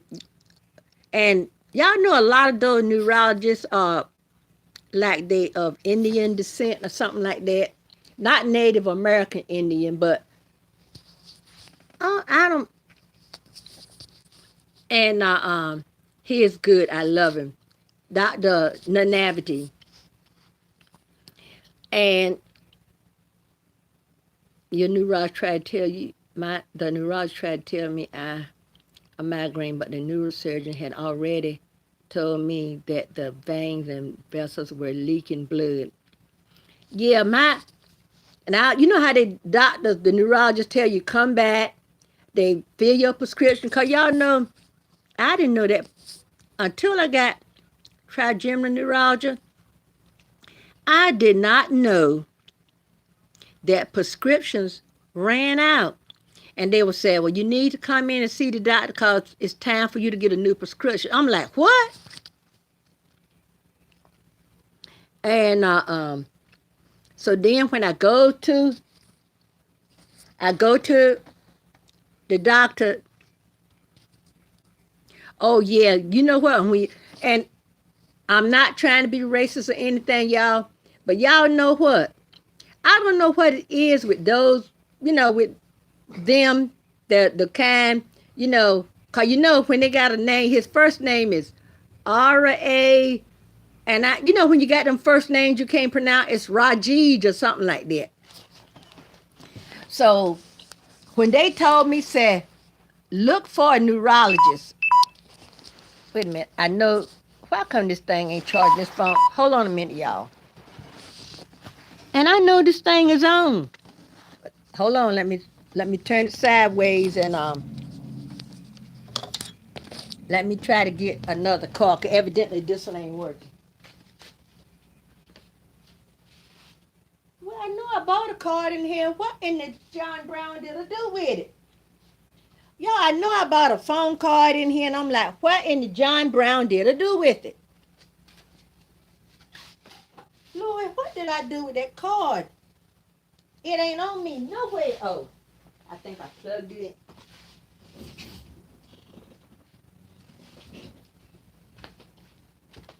And I got the phone plugged into a charger, and it's going to act like it don't want to charge. So I think I'm gonna have to go over here and plug it in. Just hold the phone till it get a little bit of charge. Okay, phone. But y'all know, I thank God, cause there was a point in time where, cause you like hear that little sound when it. I don't think it's gone. I don't think it's charging. But my phone is not. My phone is not charging, y'all. To your charger, it's connected to the charger. What's wrong? What's wrong with that John Brown phone? And you remember when every time Granddaddy said something, he would say John Brown. Oh, by golly, your doctor was Doctor You. And it's plugged in a charger phone. I think this phone is getting so it's not gonna charge. I don't. Well, anyway, if I if this cut off before we finish talking, y'all, I will come back on my phone that is charged. Cause I got this thing plugged in, so I can get ready to act like it's crazy. So, okay, thanks for coming in, and y'all look up trigeminal neuralgia at your leisure. And yeah, this phone going crazy. 12% battery power, and I got it plugged in. Wait a minute. I know what I'm gonna do. Hold on, y'all. I'm gonna see if I plug it in the bedroom because I do want this. Is my old phone, and when I got ready to come online, my other phone that I use all the time, it was not charged, and I'm gonna need a new phone. And I ain't had this new phone. That new phone I got, it's barely a year old. Let's see. I think this old phone again, so it's not gonna charge. But if it quit before I'm done, I'll come back on my other phone. You have a blessed day too.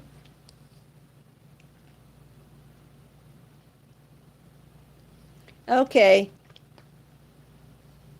You have a blessed day and a blessed evening too. I don't know if this thing is charging y'all, but we'll see. But if it cut off abruptly, y'all know my phone died, okay? And then I'll come back on on my I'll come back on my other phone. Because I was gonna sit there at the sewing machine.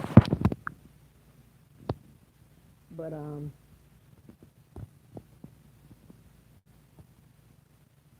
see you later, Mama Joan. But y'all know when you're going through. But my neurologist, he told me one time. He said, "Well, you know how they talk, and cause you know they still got their accent from their native, their native language." And he was saying, and he said, you've exhausted all of the possible medication I can give you for your condition. And he was saying the only thing left, yeah, he said the only thing left for you to do is to have surgery. And I said, what kind of surgery? He said, the only surgery we can do for a condition like this is brain surgery. I said, oh, no, doc.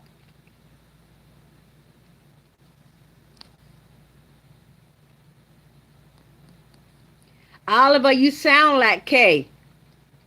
Because this is the way Kay will come in and talk. And if this is Kay, please go off my page. When I look back at your comments, this sound like comments from Kay, okay? Because don't care what we were talking about when Kay came in, it was something his boyfriend done or what. And my topic, y'all, is are we woke yet? Woke men, do you know what's going on around you? Is people going crazy around you? You know how they used to say, wake up and smell the coffee? Okay? We got to wake up and smell the coffee. So, yeah, I got clothes scattered out on my bed that I'm going to make a box lot put on eBay. I got a denim dress, one, two, three, four pair of capris, a pair of Levi's, two, three shirts, no, four shirts. So what I'm gonna do, I'm gonna take my jeans, my capris that I used to wear for like every day around the house, and just make a box lot out of them, cause they way too big for me now. Lord, everywhere I go, my husband got a ceiling fan going, y'all. I can't take it. I can't take it. I got to find the beige curtains, and we're gonna, rework our bedroom, put the summer colors up. But y'all know where? I don't know where they are.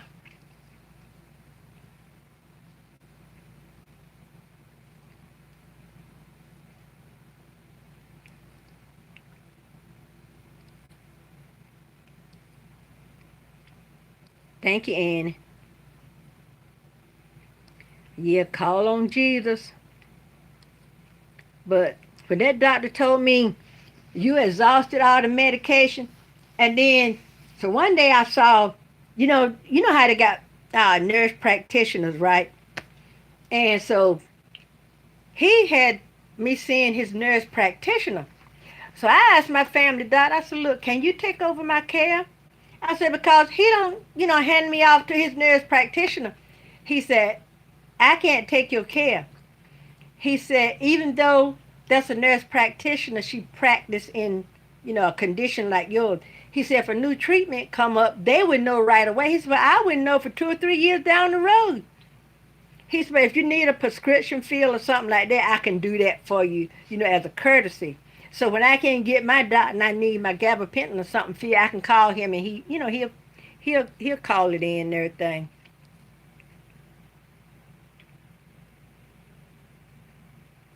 Corbin, what was that? Corbin, what was that? Please tell me what you meant by that statement.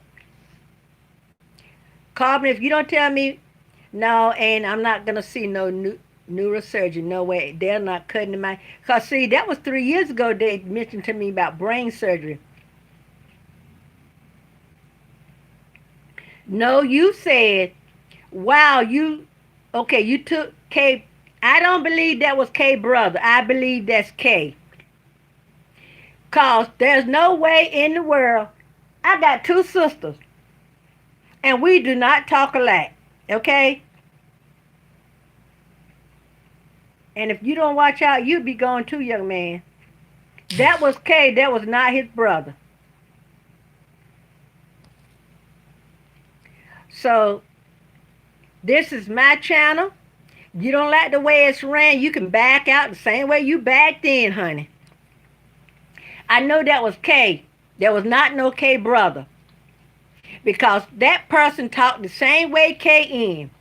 He come in and start talking about, I'm working pushing out cart nails. It's hot out here. Well, when K come in, he start rattling off like that. And this person was talking just like K. Like I said, I have two sisters. Neither one of us, our ways of talking and mannerism are not the same. I got auntie and them are brothers. Neither one of them talk the same. But he coming in talking the same way Kay was talking, no. Well, I don't care, Corbin. Like I said, if you don't like how my channel is run, if you got a channel, you operate yours the way that fits you best, that suits you best. Since this is mine, I'm going to operate the way I feel best. I know that was K. That was no K brother, okay? You could, and you know too. So you can do away with that lie. I don't care. I don't care.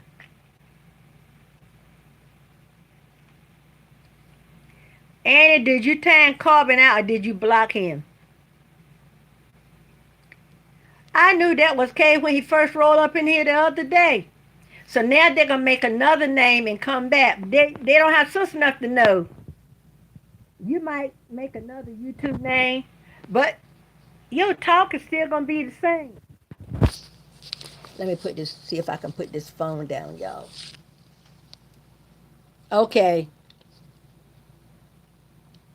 I didn't back in nothing. See, when you talk to these little whippersnappers, when you talk like that, bye. Don't let the doorknob hit you where the good Lord sure enough split you, okay? And stay gone. 'Cause I know you know what's going on. You know that was Kay. Yep, Ashley, you're right. They never talk about what the topic is. They always start rattling on. And I'm working a double. It's hot out here, and I shouldn't be working a double. And this, I know it was, like I said, you can change your YouTube name, but you can't change your style of talking. And he ain't hurt me. He didn't hurt me not one bit saying I'm leaving. I kind of welcome it.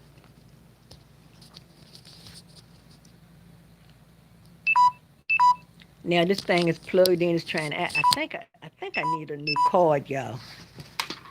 I think I need a new cord. So when I go Dollar Tree, I'm gonna get me a. Sorry about that, y'all. Yeah, I need a new cord. That's what that is. Well, I might have to sign off because it says I got 11%. That's right, Annie. That's right. Yeah, you're right, Ashley. They got a job. That's why I told him that. I said, at least you got a job there. A whole lot of people don't have a job. And if you go to a job, you go there to work. Now, if they tell you what your job duties are and you don't want to do it, stop complaining. Just walk off and let somebody else have that job that's going to appreciate having a job. I don't care if you're at Walmart, the ice cream parlor, the Salvation Army. If you have a job, be thankful. And y'all know what? I don't even know where my cardless I don't know what my cardless charges are. Cause my daughter had bought two off previously a couple of years ago. One royal blue, navy blue, whatever. One pink. Well, she know how much I stay on my phone and my tablet, and she didn't use the pink one anymore. She gave it to me, and I had them in the little thing that I used to keep in my bag where I carry to church and stuff. Where I used to put my tablet in, but my tablet don't hold the charge, so I wouldn't care it, but I would use it just to put other stuff in. How about I don't know where it is? I done look every place I know to look. And y'all, the last time I wore jewelry, and I know my hand was at the point where everybody was like, please take that ring off, because it's going to get stuck on your finger. You had to go to the emergency room and get it cut off. So I took my jewelry off and zipped it up in that little thing, and I don't know what I did with it.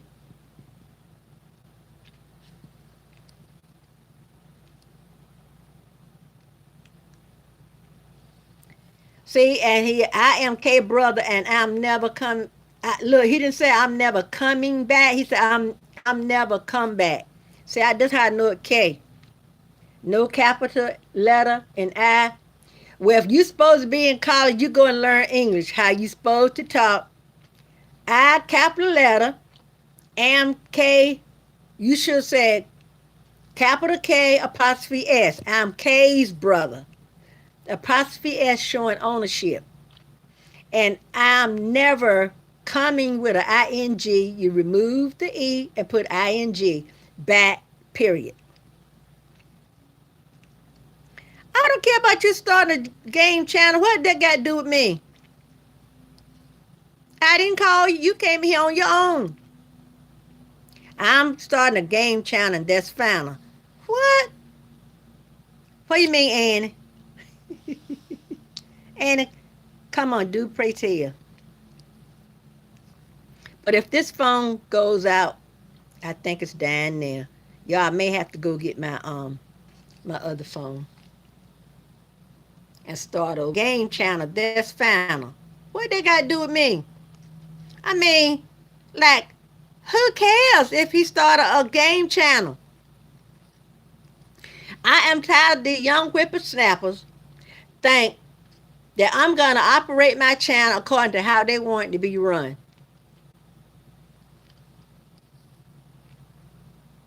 Oh yeah, girl.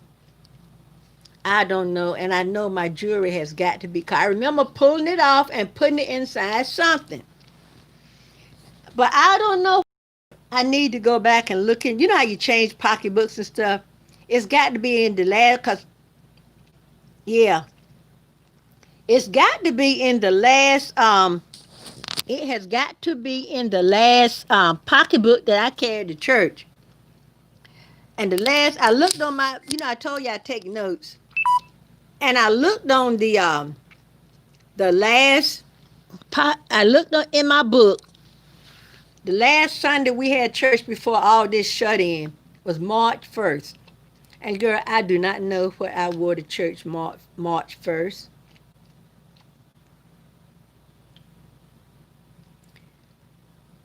Oh yeah, Ashley.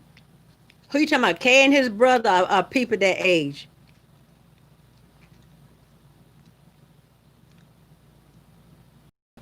Oh yeah, what they do? They go in there and rattle on and think they're gonna have things their way. And girl, that gets me. That gets me in my crawl. Oh yeah, Annie. And then, like I said, come in and you got a topic, and they has nothing to offer to the topic. And if you don't know what a subject is, like most of us would know what it means by being woke. You know, like I said, if this one cut off, I'll come back on my other phone. And I got this thing plugged in, but I think I need a new. Wait a minute, hold on, y'all. I see the cord that really go to this phone. Hold on now. Let me see what this. Let me see what this gonna buy me, okay? Let's see now. Lord, that didn't do nothing either. I don't. I do not understand, y'all. I ain't got no. Okay, let's. Yeah, it lightened back up, so I think it's charging now. And when I get finished with this, I'm gonna hang it back up there where I had it, cause this the card that go to these Android phones, and the other one is a card I got from Dollar Tree that I know it need to be replaced. Well, when they start coming here, they're gonna know which one is their lane. Cause it's hard when you're talking about a subject that adults know what you're talking about, and then kids will come in. And kids will come in if you don't have anything. And I know I need the hours, and I know when I'm gonna get there. Y'all know when I block K and them, and I started getting those thumbs down. Y'all watch the thumb down's gonna come up now. Can I'm on my phone, so can somebody look and see if we do have any thumbs down? But no, I'm not partaking in any of this silliness. You know, I'm not partaking in any of that.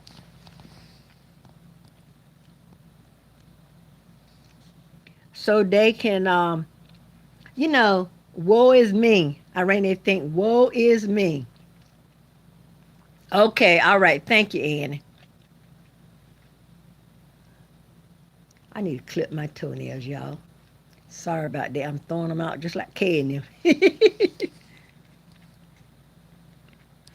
But children, if he gonna start a game channel, start the game channel. You see too, okay? It's Corbin, and yeah, I told you. I told you. I knew it. But you know what? Okay, Mr. Devil, I don't care. Your imps can go right back to hell where they came from, okay?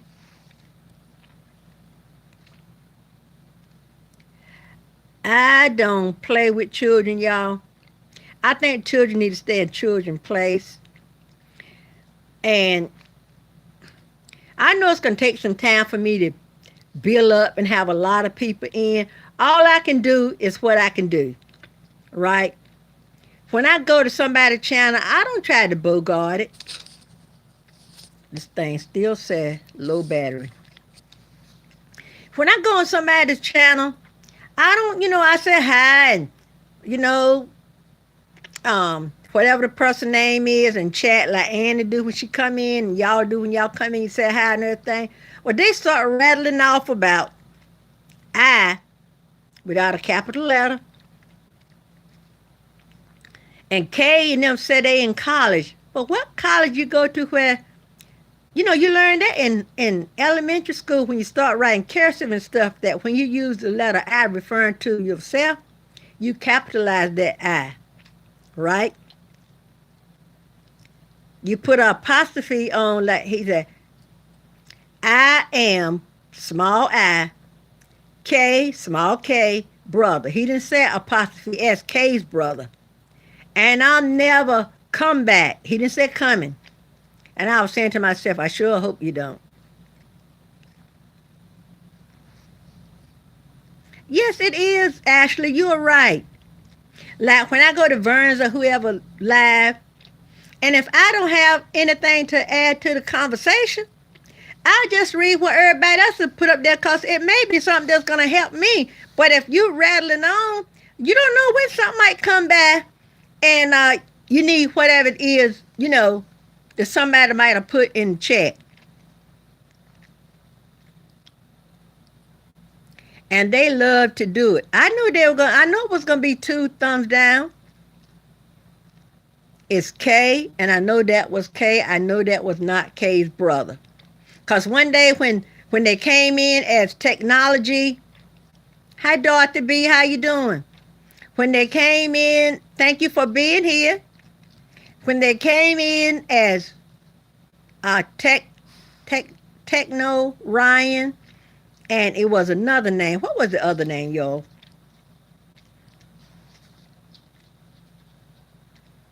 Oh, okay. But how you doing, Dorothy? Thank you for coming into our live. Make yourself at home. I'm doing good. What about you?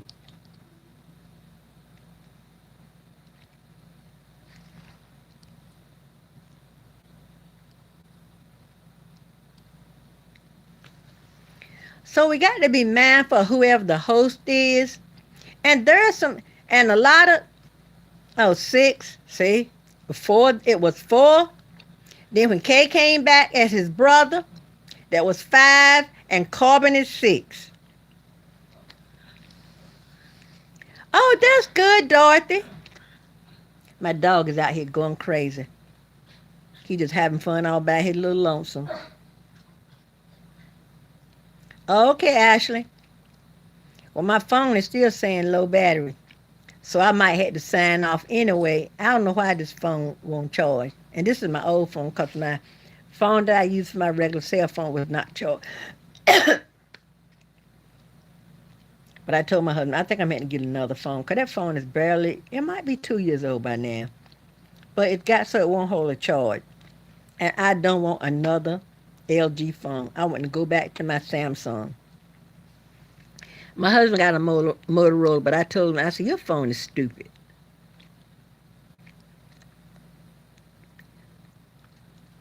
So, Dorothy, do you have a channel? If so, what is your channel about?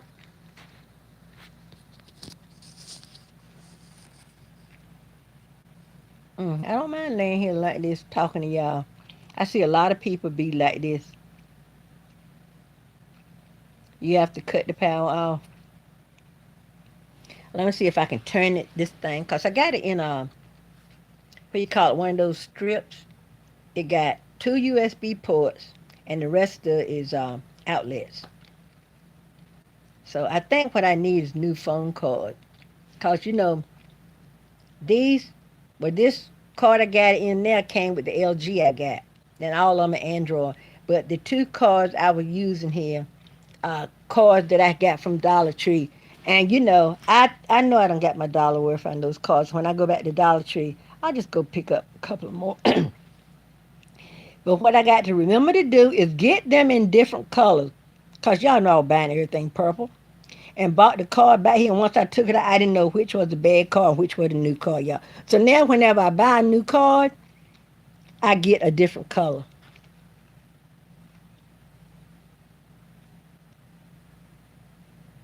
Oh, you lyric videos, but now I'm posting videos of my pet.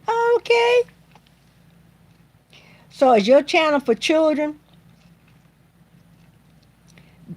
Did you? Is your channel? Yeah. Cause I was on the impression after this stuff came out about saying whether or not your channel is for children that do they still? Cause they were saying one time, demonetize those channels, because of that COPPA, COPPA, the Lord, some kind of protect children something protection act.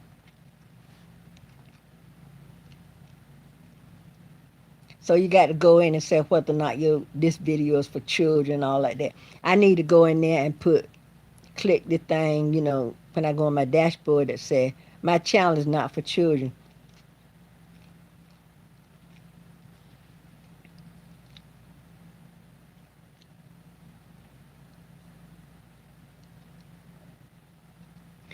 So I know y'all in another day or two, it's gonna be somebody coming in, so we can look for that non-capital I. That's their mo.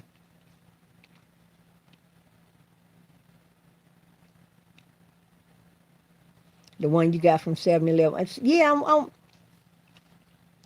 y'all. If I could find that little black case that I house that used to carry my tablet, had a little zip up pocket on the outside.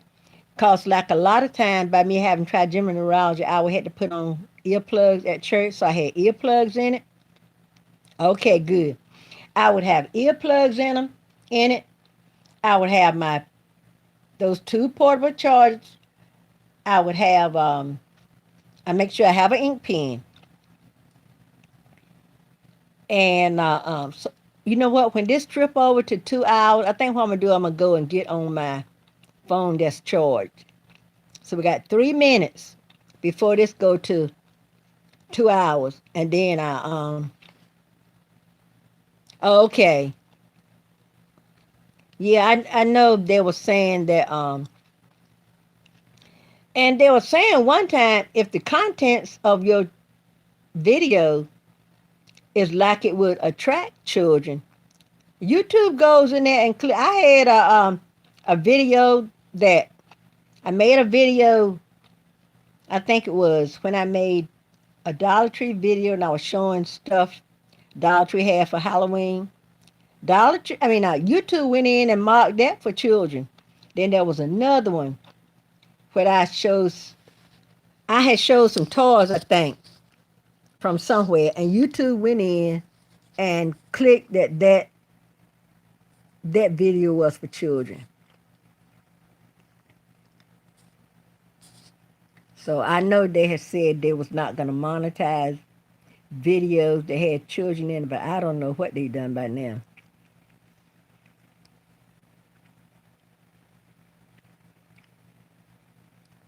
Yeah, we'll have to check you out, Dorothy B.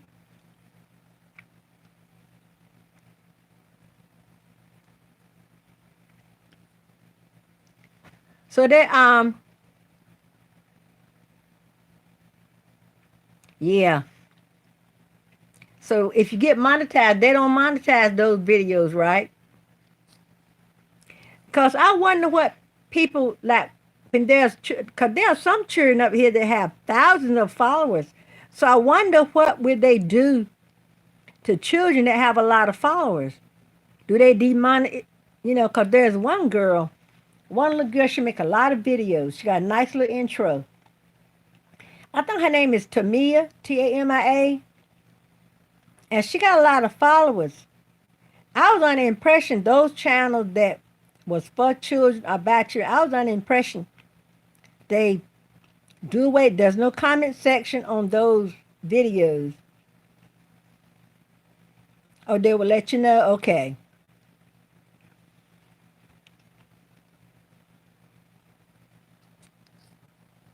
Because y'all know when YouTube get ready to change something, they're going to change it.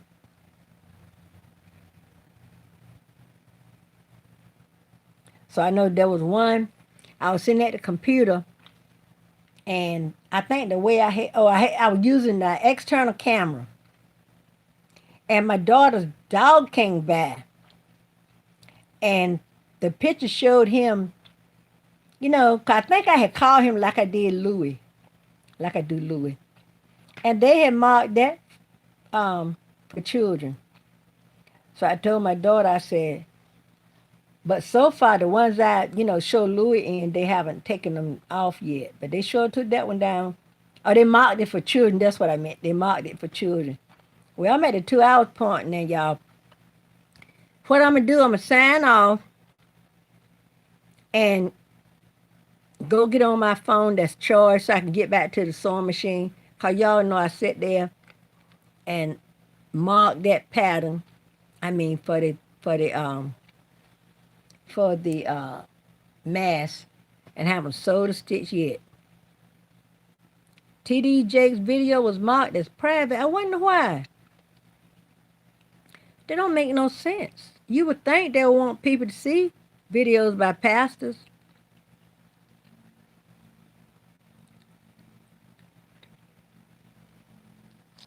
Well, let me sign off, y'all, because I'm already 2 hours and I can get on the phone. I can come back on my other channel that's got 100%. And then we can finish talking.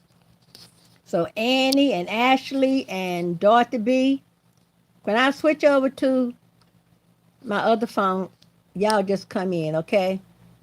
So y'all know what I thought about making a t-shirt or how I sign off, y'all. Stay safe, stay vigilant, stay prayed up, and do what your state and local government tell you to do. Smooches, I'm holding the phone with the other hand, y'all, so that's why I'm only working with one. Smooches, love you, mean it. Until the next video, in the next few minutes, because I know I'm going to have to carry Louis out. So let me go get the other phone, and I'll be back. All right? Bye-bye.